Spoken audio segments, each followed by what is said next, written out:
¡Hola, familia! ¡Hey! ¿Llegaste? ¡Sí! ¡Celebremos!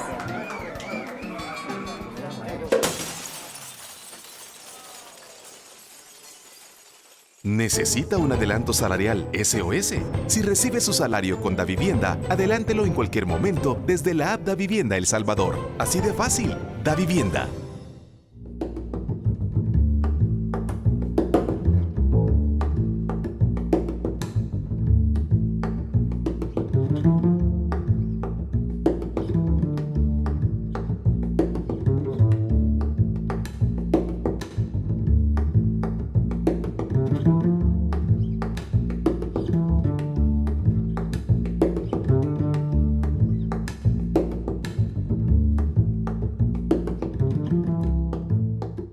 Muy buenas noches, amigos televidentes. Bienvenidos a un nuevo episodio de Focos y de su segmento Zoom. La Centroamérica de dos velocidades es el tema que nos ocupa esta noche. Desde hace unas 2 décadas se habla que hay dos Centroaméricas, una del norte, sobre todo la del CA4, caracterizada por bajos niveles de crecimiento, por una débil institucionalidad, sin pensamiento y planificación estratégica, y por el otro lado, una Costa Rica y un Panamá en el sur, que es todo lo contrario, tienen altos niveles de crecimiento y una mayor institucionalidad y más sólido sistema democrático. Precisamente para analizar el estado de ambas Centroaméricas en este siglo XXI, está esta noche con nosotros el doctor Edmundo Jarquín, a quien le damos la más cordial bienvenida. Buenas noches, Mundo. Un gran gusto, Alberto. Muchas gracias por estar en tu programa. Mundo es un economista, un abogado, un reconocido analista, pero además un destacado político nicaragüense en la oposición, que fue candidato presidencial, pero que además ocupó un alto cargo en el BID durante 15 años como director en el área de gobernabilidad y sociedad civil. Está constantemente viajando y tiene una interlocución amplia. Yo diría que es uno de los centroamericanos más internacionales y tiene una visión, por supuesto, de la región y de cada uno de nuestros países a quienes les da seguimiento. Por supuesto, su mayor análisis y preocupación es su país, Nicaragua, centrado en una crisis muy importante, y vamos a comenzar, Mundo, hablando precisamente de Nicaragua. Por un rato pareciera que del CA4 se desprendió Nicaragua, que era el país por lo menos que tenía un mayor crecimiento, y pareciera que mucha gente allá mismo, pero ciertamente los empresarios y otros sectores centroamericanos veían a Nicaragua con una perspectiva de mayor estabilidad y ciertamente con tasas de crecimiento económico mayor. Sin embargo, la crisis que tiene ya pues un par de meses nos refleja que esto era una ilusión. En efecto, Nicaragua en algún momento pareció, con arreglo a algunos indicadores, desprenderse del Triángulo del Norte, porque los niveles de seguridad ciudadana en Nicaragua son sustancialmente más altos que en el Triángulo del Norte, en El Salvador, Guatemala y Honduras. Las tasas de crecimiento económico de Nicaragua, cierto que arrancamos de una base bastante menor como consecuencia de la guerra civil de los años 80, pero crecíamos sustancialmente y sobre todo teníamos unos niveles de estabilidad, no solo macroeconómica, sino también de estabilidad política, que resultaban relativamente extrañas en comparación con el Triángulo del Norte. Sin embargo, esa era una estabilidad autoritaria durante los últimos 11 años y esa estabilidad acumuló las causas que estallaron en la crisis de los últimos 2 meses, como lo ha señalado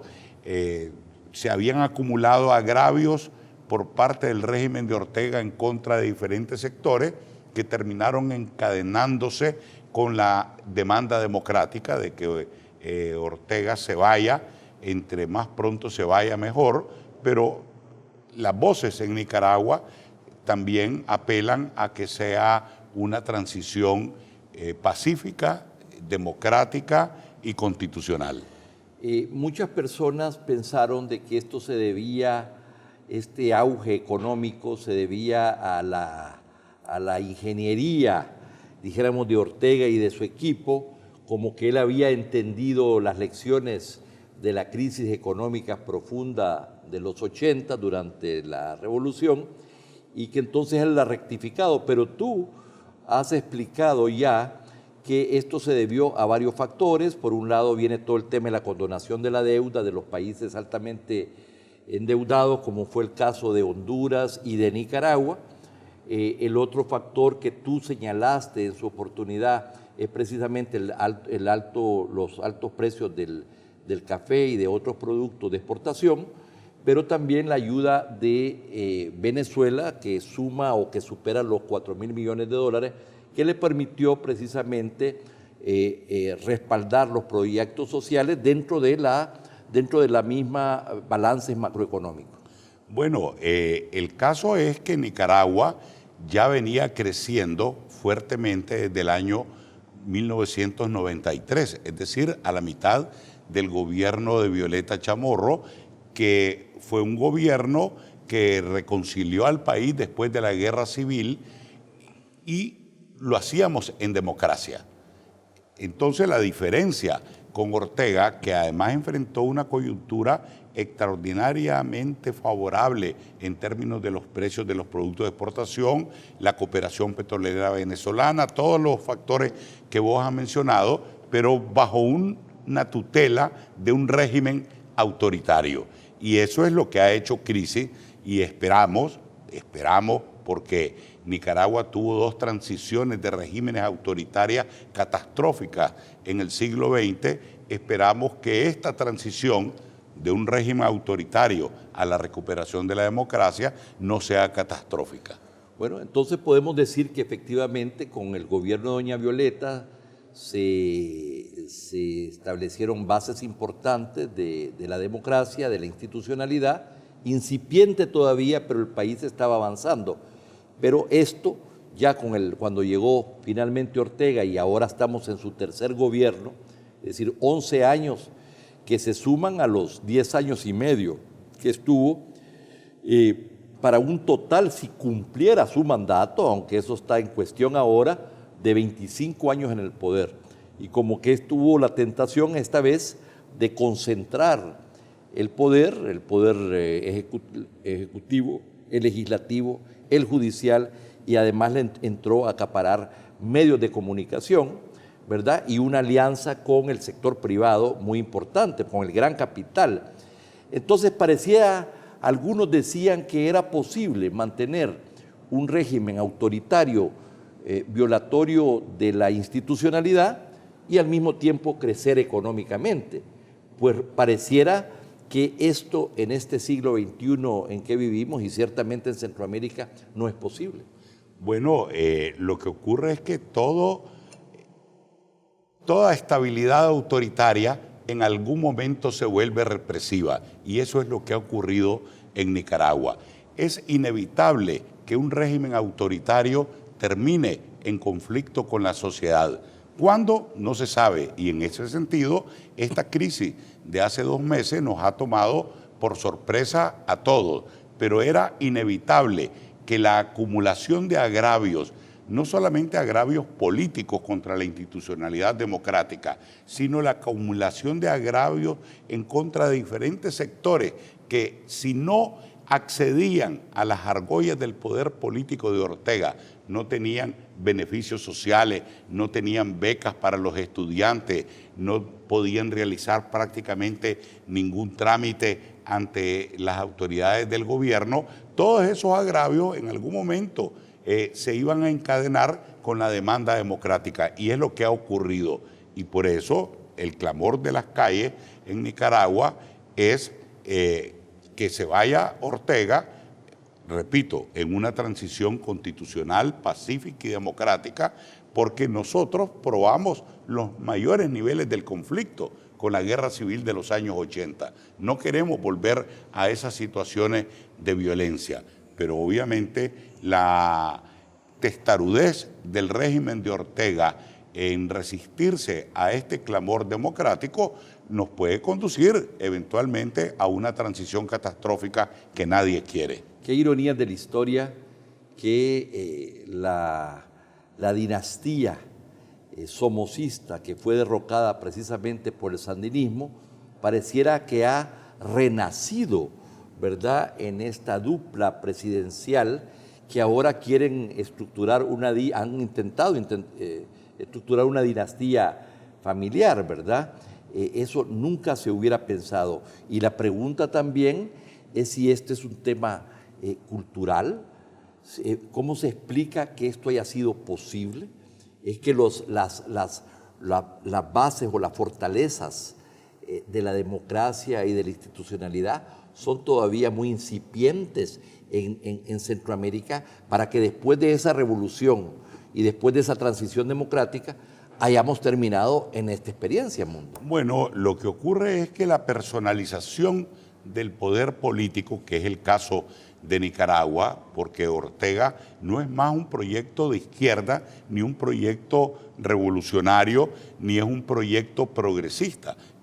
Ortega es hoy un proyecto de poder por el poder, y de poder por el dinero, y del dinero por el poder. Solamente se puede explicar no tanto por razones culturales, porque si no, la gente no estaría clamando por la democracia, la ciudadanía no estaría expresando esa enorme demanda democrática. Se expresa fundamentalmente como correlato con la débil institucionalidad democrática. Y el hecho significativo que le permitió el retorno de Ortega al poder, de que dos caudillos que eran expresión de la polarización política, Ortega sandinista y Arnoldo Alemán antisandinista, y pertenecían al mismo espacio cultural, corruptos, autoritarios y caudillescos. Y eso los hizo entenderse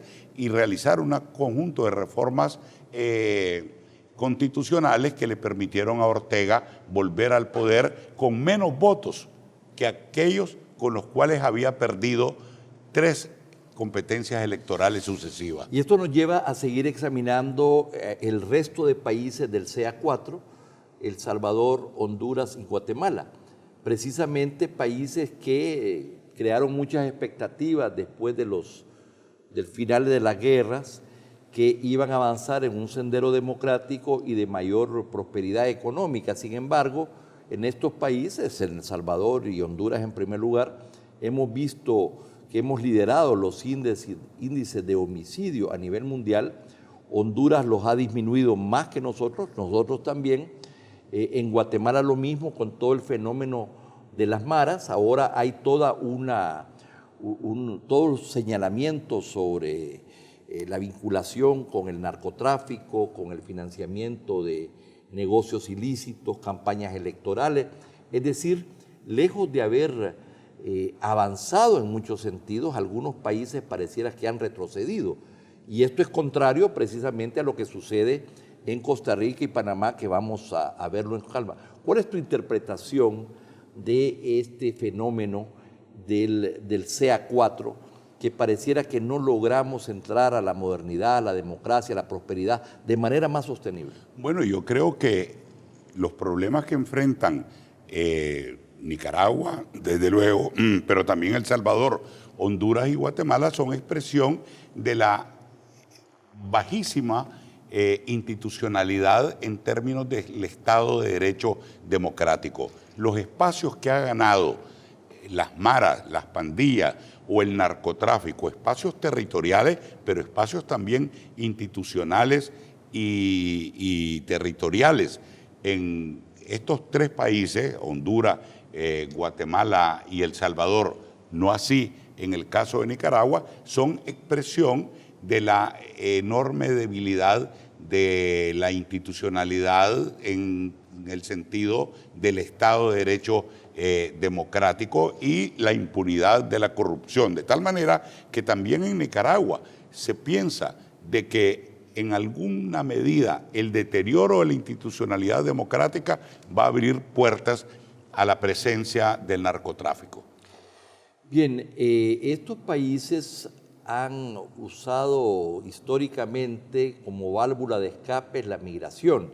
El caso de El Salvador pues lidera ese proceso, pero vemos también muchísimos guatemaltecos, hondureños y nicaragüenses en los Estados Unidos por falta de oportunidades.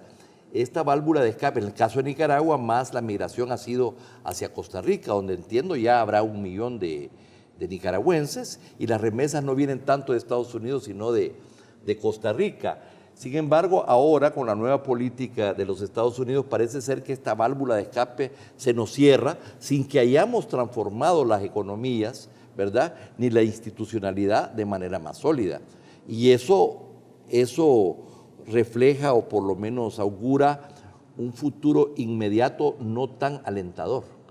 Definitivamente que no es alentador el hecho de que los Estados Unidos esté desarrollando una política en contra de la migración, porque si los salvadoreños, los centroamericanos, no pueden emigrar a Estados Unidos, en el caso de los nicaragüenses, a Costa Rica y a Panamá, va a haber una acumulación de tensiones y de problemas que se van a traducir en mayores niveles de delincuencia, mayor pobreza y mayor inseguridad ciudadana.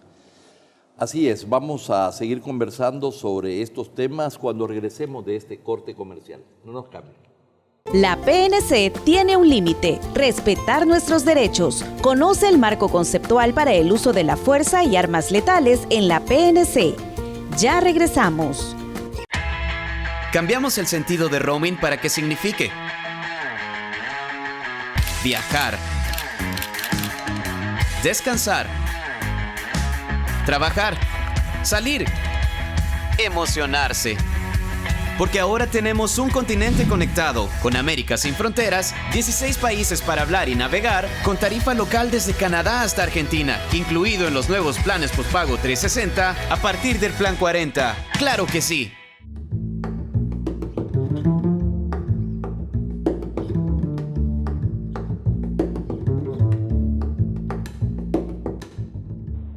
La Centroamérica de 2 velocidades es el tema que hoy nos ocupa, conversando con el doctor Edmundo Jarquín, economista, abogado nicaragüense, candidato presidencial, una persona de amplia interlocución, no solamente en su país, pero también internacionalmente, y yo diría un verdadero centroamericano.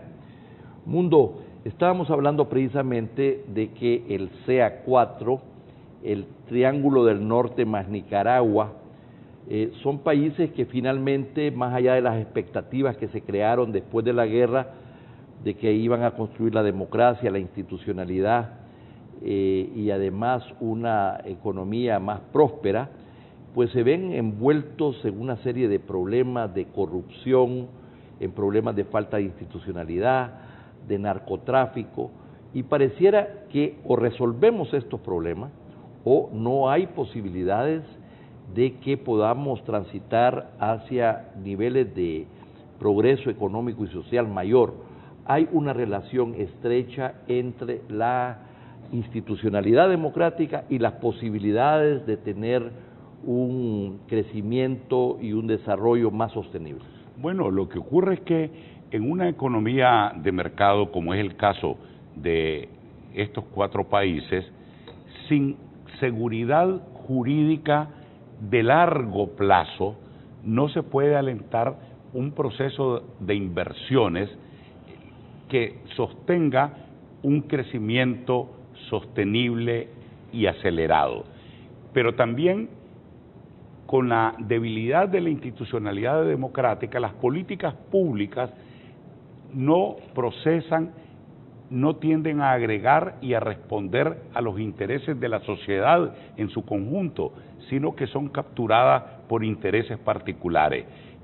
Y en el contexto de un apoderamiento de las políticas públicas se generan, es posible, niveles apropiados de crecimiento, pero no de distribución apropiada de los beneficios de ese crecimiento. Una de las diferencias precisamente entre el CEA4 con Costa Rica y Panamá es precisamente que la visión más de mediano y largo plazo, la búsqueda de una visión y una estrategia más concertada de país, el pensar más en grande, el planificar, dijéramos, no a 1 metro o a 2, sino que varios años, es una de las características de países desarrollados o de los que aspiran a hacerlo. Tú has sido asesor de gobiernos y ciertamente del gobierno panameño y te han llamado muchas veces precisamente a asesorar estos acuerdos de país con una visión más de mediano y largo plazo. A mí me parece que este tema es un tema fundamental que mucha falta nos hace en el CEA4. En efecto, Panamá ha demostrado una gran capacidad de diálogo, pero de diálogo orientado a los compromisos. Yo recuerdo que mi primera intervención en Panamá fue a inicios de los años 90, después del trauma de la intervención americana en diciembre de 1989, que sucedió al régimen de Noriega, un régimen autoritario, dictatorial, represivo. Y en los diálogos de Bambito se logró establecer un compromiso de que todos iban a aceptar los resultados de las elecciones de 1994, pese a que la posibilidad de que el partido torrijista regresara al poder, pero se comprometieron. Y también después, con posterioridad a eso, en los diálogos de Coronado, de los cuales yo participé, había la enorme incertidumbre ante la inminencia de que los Estados Unidos le regresara el canal a Panamá. Había dudas en Panamá, pero dudas en la comunidad internacional si Panamá iba a poder manejar eficientemente el canal, y tuvieron la capacidad de compromiso y de visión de largo plazo, constitucionalizaron todos los temas relativos al canal, que hay unas cláusulas constitucionales que no se pueden modificar de la noche a la mañana, y con posterioridad a la entrega del canal por parte de los Estados Unidos a Panamá, vino la Concertación Nacional para el Desarrollo, que estableció objetivos a 25 años para Panamá, y eso ayuda a explicar más la renovación constante de los gobiernos democráticos en elecciones creíbles, confiables desde el punto de vista de su transparencia y su credibilidad democrática, han permitido que Panamá crezca durante los últimos 25 años a tasas promedio del 7% al año, que se comparan muy favorablemente con el resto de Centroamérica. Como tú dices, tanto el desafío de tener que manejar los panameños esta empresa compleja internacional que es el Canal de Panamá por un lado, pero por el otro lado plantearse también su ampliación, ¿verdad? Esto implica la creación de una institución, la Autoridad del Canal de Panamá, que me tocó visitar cuando yo era presidente de CEPA y hablar con el administrador, Alberto Alemán, por cierto, que tú ves que esta es una empresa pública, ¿verdad?, pero manejada con estándares altísimos, con una visión de mercado, con planificación estratégica, que ya quisieran muchos países. Yo considero que esta es una de las instituciones públicas de mayor desarrollo, de mayor visión en Latinoamérica. Definitivamente, y a nivel mundial. Se puede comparar a nivel mundial. Y la eficiencia con la que los panameños, a través de la Autoridad del Canal de Panamá, que además es una autoridad de meritocracia, es decir, las personas ahí son seleccionadas por el mérito técnico y no por favores políticos, la eficiencia con que la autoridad del Canal de Panamá maneja el Canal de Panamá es mayor incluso en términos de rendimiento económico que durante la administración norteamericana. Así es, y ellos no habían desarrollado toda la parte comercial, ¿verdad? Los Estados Unidos no se ocuparon mucho de eso, mientras que los panameños lo han hecho, pero además integrado a toda una visión logística y de desarrollo industrial, de mayor valor agregado para una serie dijéramos, de productos, de empresas, pero al mismo tiempo con una visión global de los servicios, es decir, identificaron exactamente la vocación del país y cómo le podían sacar muchísimo más provecho, hacer la cintura de América y el paso entre la factoría asiática y el este de los Estados Unidos. Esa gente piensa en grande.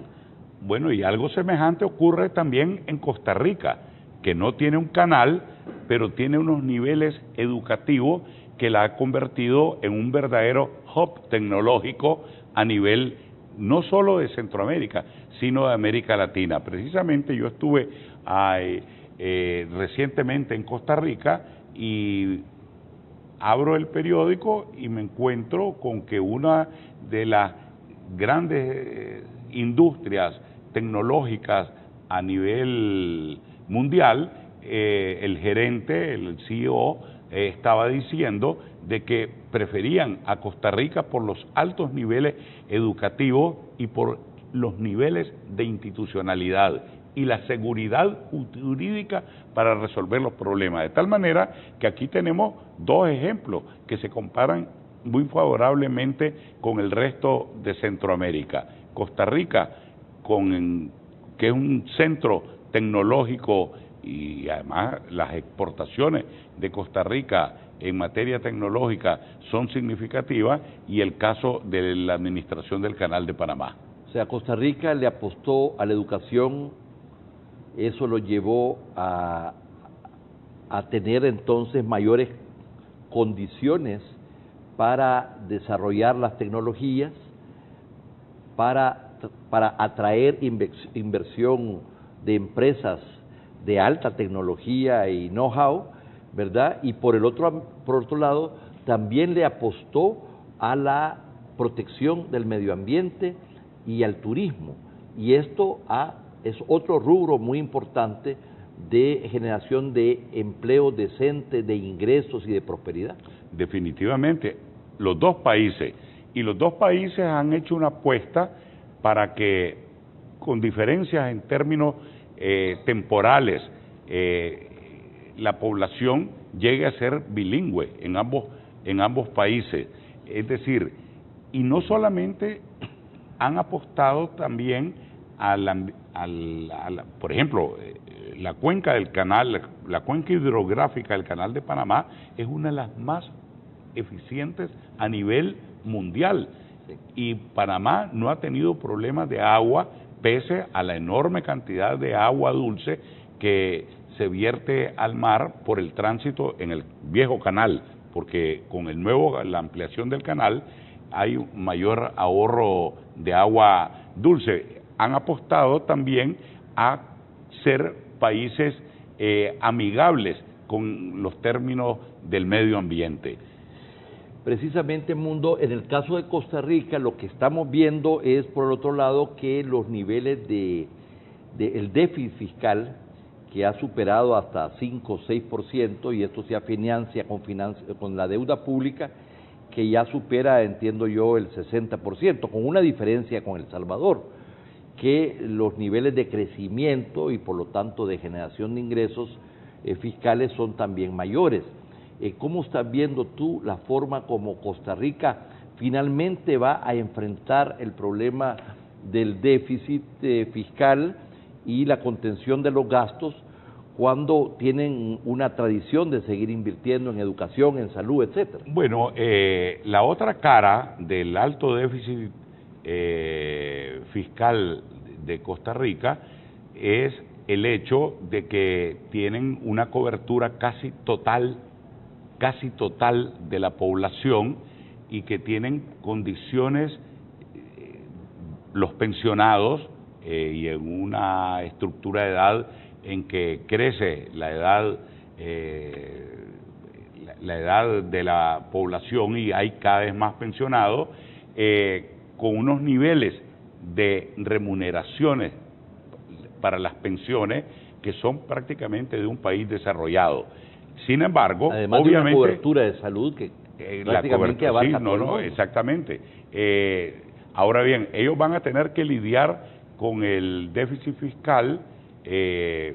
La deuda no es tan alta como en otros países, pero van a tener que lidiar con el déficit fiscal y esperamos que este nuevo gobierno, que recién se inauguró en el mes de mayo, pueda conseguir los apoyos parlamentarios necesarios para progresivamente ir lidiando con el déficit fiscal. Finalmente, Mundo, hemos visto que muchos de los países que se vincularon al llamado a Alianza Bolivariana para las Américas, liderada por Hugo Chávez, ¿verdad?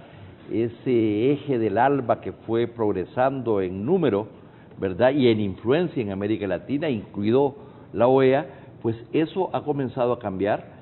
Vemos cómo cayó el gobierno en Brasil, los Kirchner en Argentina, ciertamente hay una crisis profunda del régimen chavista en Venezuela, estamos viendo la situación de Nicaragua, la situación del Salvador, dijéramos, y de los gobiernos del FMLN no es la mejor. Pareciera que ha avanzado el desmoronamiento de ese eje del ALBA, que daba para algunos alguna esperanza, pero también posibilidades de que esas alianzas posibilitarían que otros países avanzaran. Esto ya no es el caso y están quedándose cada vez más solos. Bueno, pero si vemos tras la retórica, porque todos comparten prácticamente la misma retórica, el único caso de desastre en la gestión económica que acompañó la idea del socialismo del siglo XXI fue el caso de Venezuela, porque no es el caso de Bolivia, aunque hay un régimen autoritario en Bolivia, Ecuador. No es el caso del Ecuador y no ha sido hasta ahora el caso de Nicaragua, de tal manera que tras la retórica el único caso desastroso en términos de la gestión económica es Venezuela. Finalmente, ¿cómo ves la posibilidad de la llegada de López Obrador en México?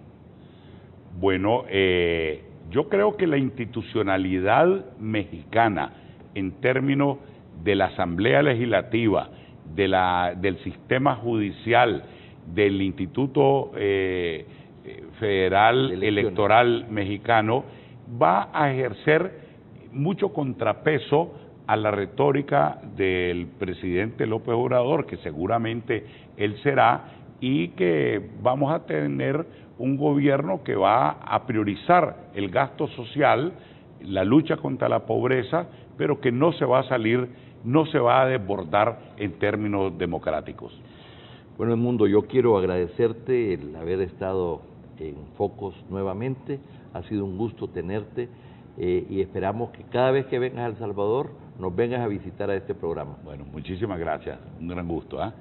Saludos. Y a ustedes, amigos televidentes, muchas gracias por la atención, no nos cambie, viene Prisma.